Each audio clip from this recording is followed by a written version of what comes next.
오늘 우리에게 주시는 하나님의 말씀은 신약성경 사도행전 9장 1절부터 9절까지 말씀입니다. 사울이 주의 제자들에 대하여 여전히 위협함과 살기가 등등하여 대제사장에게 가서 다메섹 여러 회당에 가져갈 공문을 청하니 이는 만일 그 도를 따르는 사람을 만나면 남녀를 막론하고 결박하여 예루살렘으로 잡아오려 함이라. 사울이 길을 가다가 다메섹에 가까이 이르더니 호련히 하늘로부터 빛이 그를 둘러 비추는지라. 땅에 엎드러져 들음에 소리가 있어 이르시되 사울아 사울아 내가 어찌하여 나를 박해하느냐 하시거늘 대답하되 주여 누구시니까 이르시되 나는 내가 박해하는 예수라. 너는 일어나 시내로 들어가라. 내가 행할 것을 내게 이를 자가 있느니라 하시니 같이 가던 사람들은 소리만 듣고 아무도 보지 못하여 말을 못하고 서 있더라. 사울이 땅에서 일어나 눈은 떴으나 아무것도 보지 못하고 사람의 손에 끌려 다메섹으로 들어가서 사흘 동안 보지 못하고 먹지도 마시지도 아니하니라. 아멘. 예루살렘 교회를 잔열한 사울은 그것도 모자라서 다메섹 원정에까지 나섰습니다. 다메섹에 있는 그리스도인마저도 예루살렘으로 연행해서 종교 재판을 거쳐서 죽여버리기 위함이었습니다. 이었고 다메섹이 가까워지고 사울이 다메섹의 그리스도인들을 일망타진할 각오를 다시 한번 다질 즈음이었습니다. 본문 3절에서 4절입니다. 사울이 길을 가다가 다메섹에 가까이 이르더니 호련히 하늘로부터 빛이 그를 둘러 비추는지라. 땅에 엎드러져 들음에 소리가 있어 이르시되 사울아 사울아 내가 어찌하여 나를 박해하느냐 하시거늘 갑자기 하늘로부터 빛이 쏟아지더니 그 빛이 사울을 휘 감았습니다. 그 빛의 기운이 얼마나 강했던지 사울은 땅에 엎드릴 수밖에 없었습니다. 그 순간 사울은 사울아 사울아 하고 누군가 자신의 이름을 부르는 음성을 들었습니다. 그 음성이 계속되었습니다. 내가 어찌하여 나를 박해하느냐.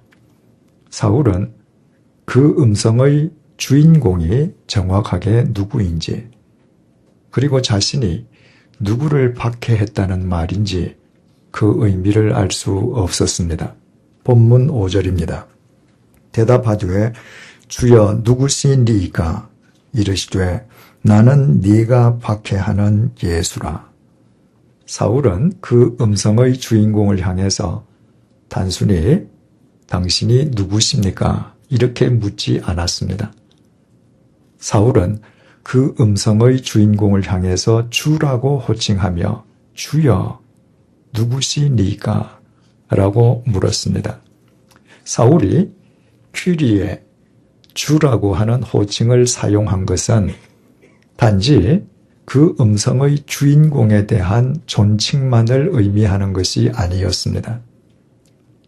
갑자기 자신에게 임한 그 신비스러운 빛과 소리로 인하여 신적 권위에 압도당한 채 자기도 모르게 마치 하나님께 말씀드리듯이 주여 누구시니까 하고 물었던 것입니다. 그리고 사울은 전혀 뜻밖의 대답을 들어야만 했습니다. 나는 네가 박해하는 예수라. 헬라어는 동사가 인칭 대명사를 포함하고 있습니다. 동사 자체가 동작의 주체가 1인칭인지 2인칭인지 단수인지 복수인지를 보여주고 있는 것입니다. 따라서 헬라어는 일반적으로 주어를 사용하지 않습니다. 그럼에도 굳이 주어를 사용한다면 그것은 특별히 주어를 강조하기 위함입니다. 나는 네가 박해하는 예수라고 번역된 원문 속에 1인칭 주어와 2인칭 주어가 기록되어 있습니다. 나와 너를 강조하기 위함이었습니다. 따라서 이 본문을 보다 원문에 가깝게 번역하면 이런 말이 됩니다. 내가 진실로 예수다. 지금 내 자신이 박해하는 바로 그 예수다.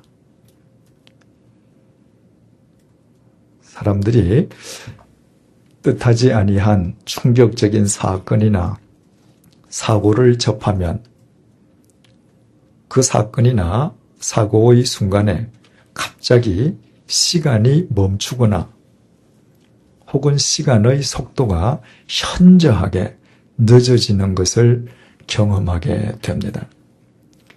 1980년대 초 어느 추운 겨울날 밤이었습니다. 그 당시 저는 썬데이 크리스찬이었습니다.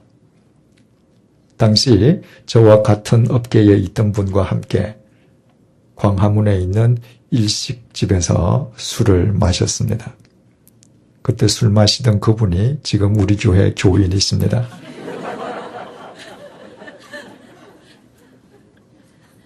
얼마나 신비스럽습니까?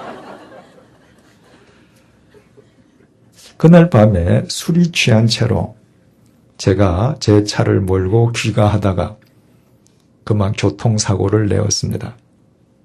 그 전날 내린 폭설로 인해서 길이 빙판길로 얼어붙어 있는 곳을 지나다가 자동차가 미끄러지면서 근처 아파트 담벼락과 부딪힌 것입니다. 얼마나 세게 부딪혔던지 아파트 담벼락 일부가 무너져 내렸고 제 자동차는 180도 선회한 다음에야 멈추어 섰습니다. 빙판길에 미끄러진 자동차가 제 통제력을 벗어나서 아파트 담벼락에 가서 부딪힐 때까지 걸린 시간은 길어야 2초 남짓입니다. 그런데 그 2초가 평소 같으면 눈 깜짝할 사이에 지나지 않는 그 2초가 그날 그 사고의 현장에서 얼마나 길게 느껴졌는지 모릅니다. 자동차가 미끄러지기 시작하면서 담벼락에 부딪힐 때까지 마치 세상에서 가장 늦은 슬로우 비디오처럼 담벼락이 천천히 제게 다가왔습니다. 그 담벼락을 보면서 부딪히면 내가 죽을 수도 있겠구나 라는 생각과 함께 지난 세월에 대한 온갖 영상과 상념들이 제 머리를 주마등처럼 스쳐 지나갔습니다. 25년이 지난 오늘 그날 밤을 되돌아보더라도 어떻게 그 짧은 2초 동안에 그 많은 영상과 생각들이 제 머릿속을 스쳐 지나갈 수 있었는지 신비스럽게 여겨지기만 합니다. 본문 속의 사울 역시 마찬가지였을 것입니다.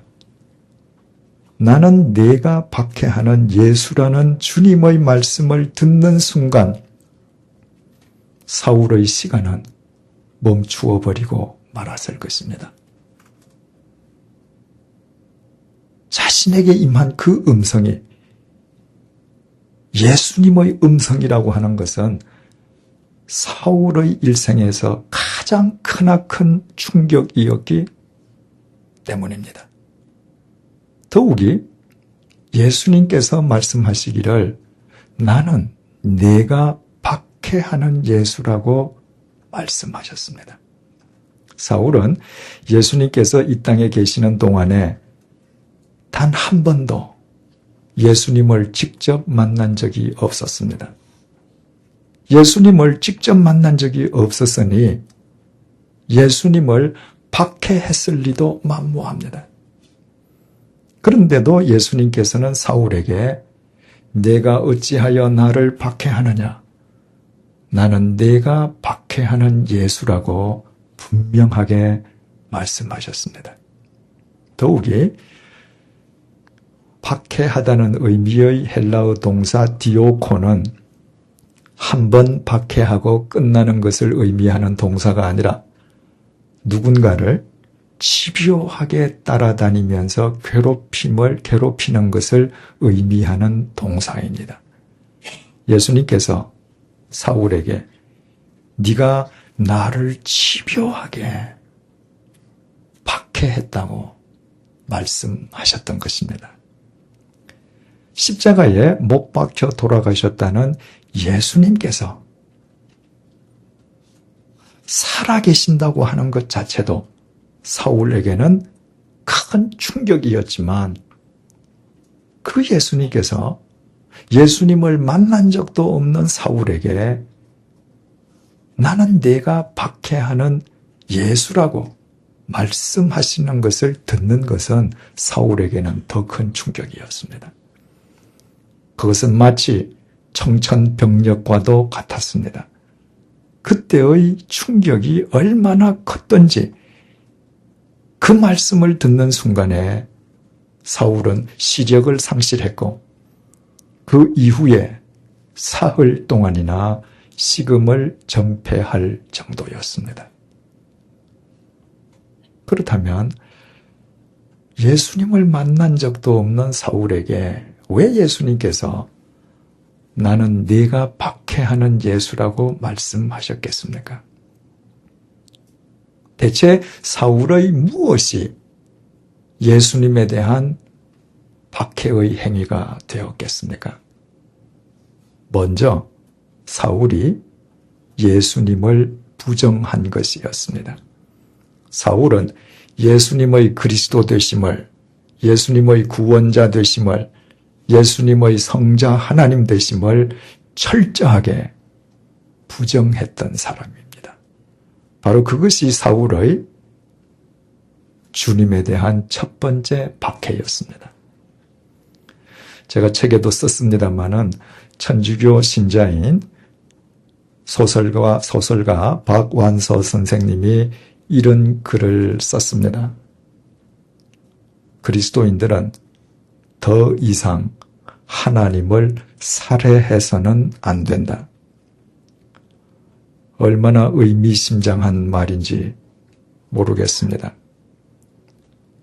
하나님을 믿는 그리스도인이 아무도 보지 않는 곳에서 아무도 보지 않는다고 해서 하나님의 말씀을 어기고 죄를 범했다고 가정하십시다. 그것은 그 사람이 아무도 보지 않는다고 해서 그곳에 하나님마저도 계시지 않는다고 생각했기 때문입니다. 바꾸어 말씀드리면 하나님을 믿는다는 그 사람이 그날 그 시간 그 현장에 임해 계시는 하나님을 자기 마음속으로 죽여버렸기 때문입니다. 그렇지 않고서야 하나님을 믿는 사람들이 사람이 보지 않는다고 죄를 지을 수는 없습니다. 사울이 예수님을 철저하게 부정했다고 하는 것은 자기 삶의 현장에 임해 계시는 주님을 살해해버린 것을 의미합니다. 그러므로 사울이 예수님 생전에 예수님을 직접 만난 적이 있느냐 없느냐는 전혀 중요하지 않았습니다. 마음속으로 예수님을 살해하고 살아가는 그는 이미 예수님에 대한 박해자였습니다. 잊지 마십시오. 우리가 주일날 예배당에서 아무리 신령과 진정으로 예배 드린다 할지라도 예배당 밖 주중 삶의 현장 속에서 그곳에 임해 계시는 주님을 인식하고 살아가지 않는다면 결과적으로 우리는 주님을 박해하는 사람들입니다. 내 삶의 현장에 임해 계시는 주님을 인식하지 않는다는 것은 내 마음으로 주님을 살해했음을 의미하는 것이요. 주님을 살해한 사람이 삶의 현장에서 주님의 말씀을 쫓아 살리는 만무합니다. 여기에서 우리는 거꾸로 그리스도인이 주님을 영화롭게 해드린다는 것은 구체적으로 무엇을 의미하는지 그 해답을 얻게 됩니다. 언제 어디서나 내가 두 발 딛고 서 있는 곳에서 그곳에 임해 계시는 주님에 대해서 깨어 사는 것입니다. 어떤 상황 속에서든 그곳에 계신 주님에 대하여 깨어 있는 사람이라면 그는 언제 어디서나 주님의 말씀을 쫓아 살 수밖에 없습니다. 두 번째, 사울이 불의의 편에 선 것이 주님을 핍박한 것이었습니다. 대제사장을 비롯한 유대교 종교 지도자들이 민중들을 선동하면서까지 예수님을 십자가에 못 박아 죽여버렸습니다. 만약 그들이 예수님의 말씀에 조금이라도 귀를 기울였더라면, 예수님의 말씀 앞에서 조금이라도 겸손한 마음을 지녔더라면 그들은 자신들 앞에 임하신 예수님께서 구약 성경을 통해 선지자들이 그토록 오랫동안 예언해온 그리스도이심을 쉽게 알았을 것입니다. 그들은 모두 성경 말씀에 통달한 사람들이었기 때문입니다. 하지만 그들은 예수님의 말씀을 들으려 하지 않았습니다. 예수님의 말씀에 아예 귀를 막았습니다.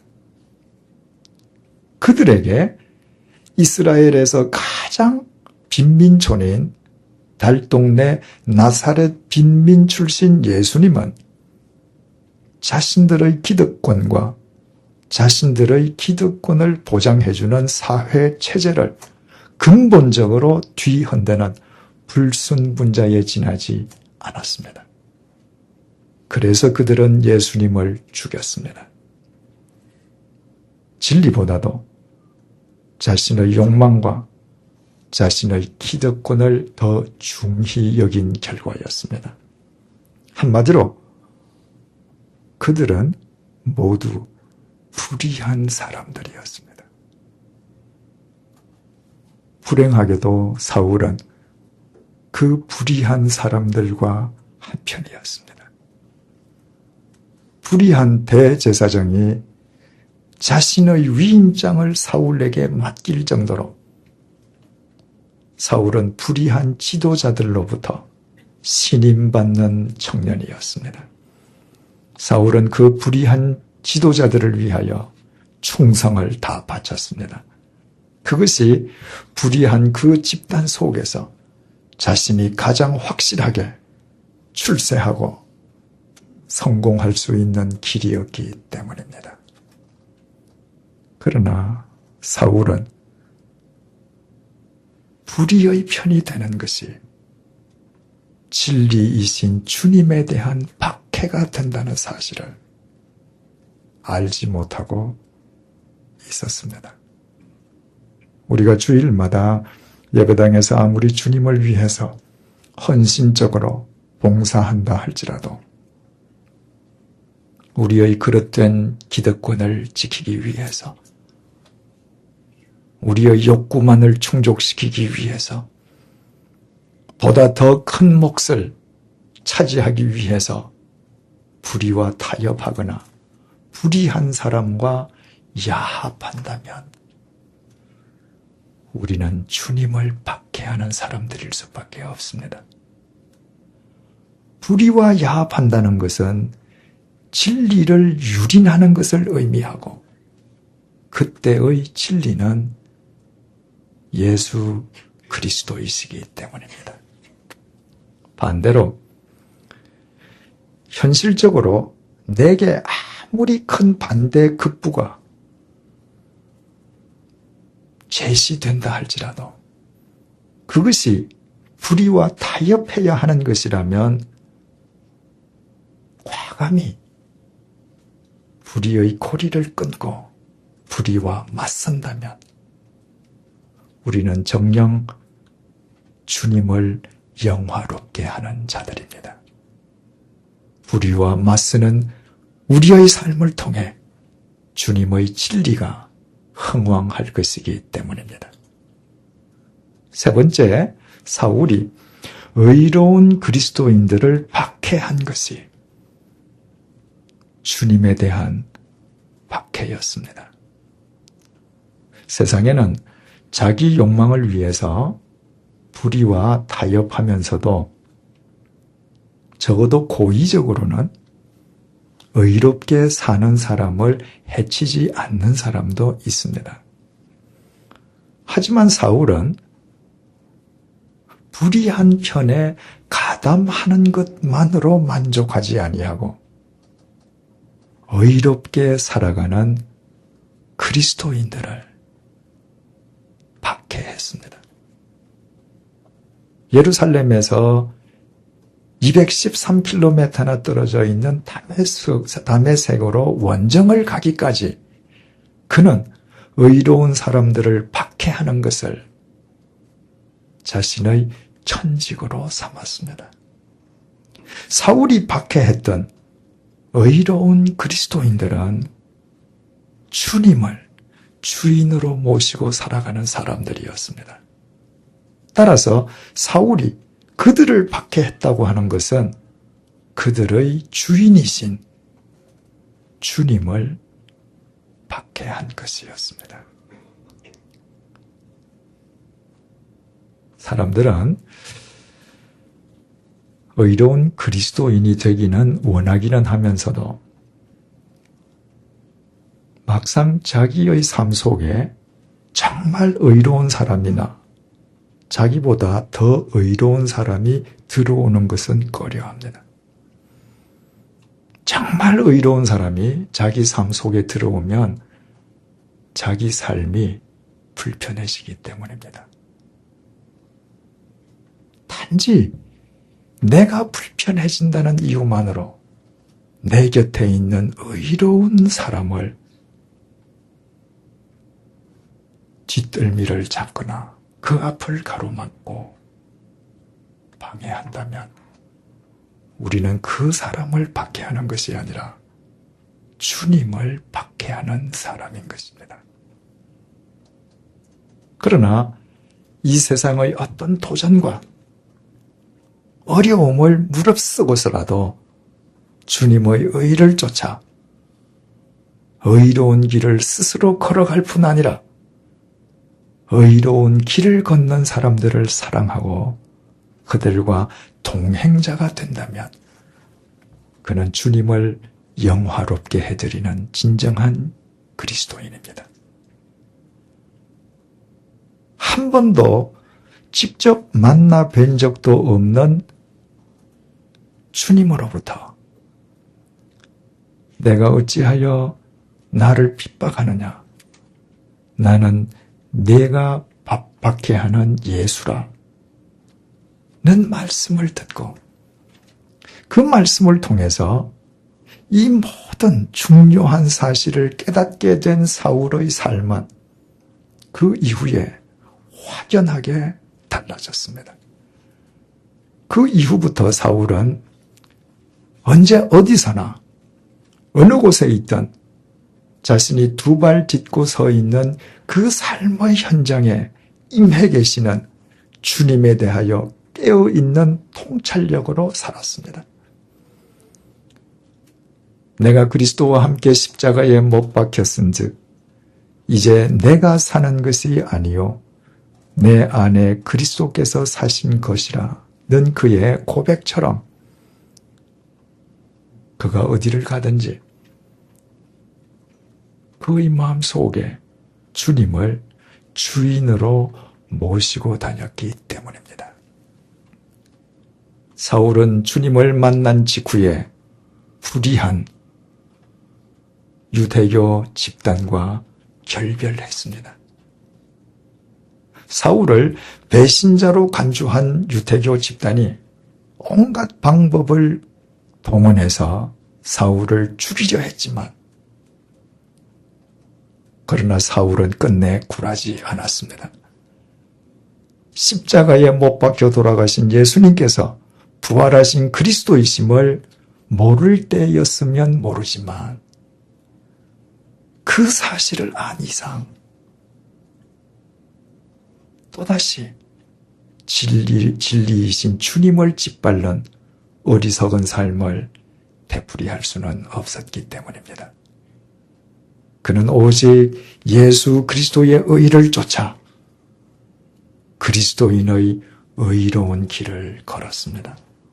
그리고 그 길을 걷는 그리스도인들을 사랑하고 그들을 격려하고 그들을 이끌어주며 그들의 동행자가 되었습니다. 사울이 그 길을 걷기 위해서 시시각각 숱한 도전과 위험과 모함과 박해와 고난을 당해야 했지만 그러나 사울은 걸어야 할 그 길을 끝까지 완주했고 그 길을 완주하기 위해 싸워야 할 선한 싸움을 피하지 않았습니다. 사울은 자신을 구원해 주신 예수 그리스도를 자신의 삶으로 진정으로 사랑하는 그리스도인이었고 자신의 삶으로 예수님을 영화롭게 해드린 참된 그리스도인이었습니다. 그와 같은 사울을 주님께서 인류 역사상 가장 위대한 사도 바울로 세워주신 것은 결코 우연의 결과가 아니었습니다. 그렇다면 우리는 이와 같은 사울의 삶 속에서 오늘 본문 앞에서 우리 자신들을 되돌아보지 않을 수 없습니다. 우리 각자의 삶은 어떻습니까? 우리의 삶의 현장은 또 어떻습니까? 우리의 삶의 현장에 임해 계시는 주님을 인식조차 못하면서 살아가고 있는 것은 아닙니까? 매일매일 우리의 마음속으로 예수님을 살해하며 살아가는 것은 아닙니까? 나의 헛된 욕구를 충족시키기 위해서 불의와 타협하고 불의한 사람들과 서슴없이 야합하고 있는 것은 아닙니까? 단지 내가 불편하다는 이유만으로 내 곁에서 의로운 길을 걷고 있는 사람들의 앞길을 때로 가로막고 있는 것은 아닙니까? 만약 그렇다면 우리 자신의 바람과는 달리 우리는 그리스도인이 아니라 그리스도를 박해하는 박해자들이요. 2000년 전 다메섹 도상에서 사울에게 던지신 주님의 질문과 답변은 곧 우리 자신을 향한 주님의 말씀임을 잊어서는 안 될 것입니다. 내가 어찌하여 나를 박해하느냐? 나는 네가 박해하는 예수라. 주님의 이 말씀 앞에서 사울처럼 주님을 박해하던 우리의 그릇된 삶을 버리고 주님을 영화롭게 해드리는 새로운 삶을 시작해야 할 것입니다. 주님께서 오늘 이 시간 우리에게 이 말씀을 주신 까닭이 바로 거기에 있기 때문입니다. 특히 내일부터는 추석 연휴가 시작됩니다. 추석은 흩어진 가족들이 모두 한데 모이는 민족의 대명절입니다. 그러면 추석을 맞아 온 가족이 한데 모이는 동안 우리는 모두 우리 각자의 가정도 되돌아보아야 하겠습니다. 우리의 가족들은 그리스도 안에서 진정으로 서로 사랑하며 살아가고 있습니까? 모든 가족들이 진리의 의무와 책임을 다하면서 살아가고 있습니까?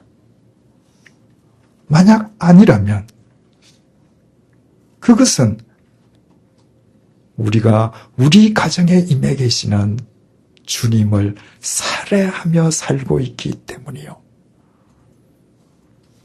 우리의 가정은 주님을 박해하는 박해의 소굴일 따름이 아니겠습니까? 유한한 인생을 사는 우리가 우리의 사랑하는 가정을 그렇게 엮어갈 수는 없지 않겠습니까? 우리 모두 주님을 우리 가정의 주인으로 모시어 드리십시다. 우리의 가정에서부터 불의와 거짓의 고리를 끊어내십시다. 그리고 우리가 먼저 주님의 의를 쫓아 걸어야 할 그리스도인으로서의 의로운 길을 걷기 시작하십시다. 혼자라면 때로 힘들는지 모르지만 사랑하는 가족과 함께라면 우리는 얼마든지 그 길을 완주할 수 있습니다. 우리가 그 길을 완주할 수 있도록 주님께서 우리 곁에 두신 사람들이 사랑하는 가족들이기 때문입니다. 얼마 전에 제 아내의 생일날이었습니다. 올해 고등학교 1학년인 막내 아이는 엄마 생일 선물로 퀴즈 놀이기구인 루빅 큐브를 준비했습니다.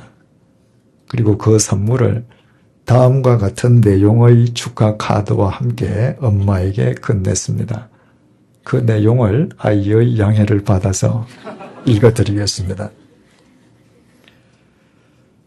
어머니께 여기 조그만 퍼즐이 하나 있어요. 쉬워 보이는데 되게 어렵더라고요. 어머니께서 더 잘 아시겠지만 살면서 힘들 때가 있잖아요. 풀릴 듯 말 듯 하면서 사람을 괴롭히는 아인슈타인이든가 모든 것은 시간이 해결해 준다라는 말이 있대요. 퍼즐이 어렵지만 조금씩 하다 보면 어느샌가 퍼즐이 풀릴 거예요. 혹시라도 힘드시거나 시간이 해결해 주지 못할 때, 아니 아무 때라도 불러주세요. 죽으라면 죽는 신용이라도 할게요. 어머니 생신 진심으로 축하드려요. 우리 가족 모두 이 내용에 큰 감동을 받았습니다. 가족의 소중함을 새삼스럽게 일깨워주는 내용이었기 때문입니다. 사랑하는 교우 여러분, 살다 보면 우리의 가정이 풀리지 않는 퍼즐의 미로와도 같은 길을 걸어야 할 때가 있습니다. 그러나 그 길 그 위에도 주님께서 임해 계심을 잊지 마십시오. 그 상황 속에서도 의로운 길을 걷기를 포기하지 마십시오. 행여라도 가족 가운데에 누가 지쳐 힘들어하면 죽는 신용을 하면서도 아니 죽기까지 서로 격려하며 함께 손을 잡고 그 길을 완주해 가십시다. 그때 우리의 각 가정은 이 시대를 위한 신사도행전이 엮어지는 성지가 될 것이요. 이번 추석 명절은 단순한 민족 명절이 아니라 위대한 신앙의 명절이 될 것입니다. 기도하시겠습니다. 주님을 믿는 우리가 부지 중에 주님을 박해해 왔습니다. 우리 삶의 현장에 계신 주님을 우리 스스로 부정함으로 주님을 박해했습니다. 세상의 것을 위해 불의와 타협하고 불의한 사람들과 야합함으로 주님을 박해했습니다. 주님의 의를 쫓아 의롭게 살아가는 사람을 단지 그로 인해 나의 삶이 불편하다는 이유만으로 그의 뒷덜미를 잡아당김으로 주님을 박해했습니다. 내 가정의 주인이 주님이심을 인정하지 않으므로 주님을 박해했습니다. 그리스도인으로서 가족 간의 진리의 의무와 책임을 다하지 않으므로 주님을 박해했습니다. 주님께서 한 가족으로 엮어주신 가족들이 서로 사랑하지 않으므로 주님을 박해했습니다. 그럼에도 그 사실을 깨닫지 못한 채 스스로 성숙한 그리스도인이라 착각하고 있는 우리를 주님께서는 가정타 버리시지 않았습니다. 오히려 이 시간 우리에게 내가 어찌하여 나를 박해하느냐, 나는 네가 박해하는 예수라고 말씀해 주심으로 우리의 실상과 허물을 바르게 깨닫게 해주셔서 진심으로 감사합니다. 그동안 주님을 박해해온 우리의 죄를 회개하오니 주님 용서하여 주옵소서. 이 시간 이후로 사울처럼 우리의 삶으로 주님을 영화롭게 해드리며 진정으로 주님을 사랑하는 의로운 그리스도인으로 살아가게 도와주옵소서. 특히 이번 추석이 단순히 가족이 모였다 흩어지는 일회성의 명절이 아니라 모든 가족들이 자신들의 신앙을 바르게 추스르는 믿음의 명절이 되게 하여 주옵소서. 그리하여 우리의 각 가정이 이 시대를 위한 사도행전의 성지가 되게 하여 주옵소서. 예수님의 이름으로 기도드립니다. 아멘.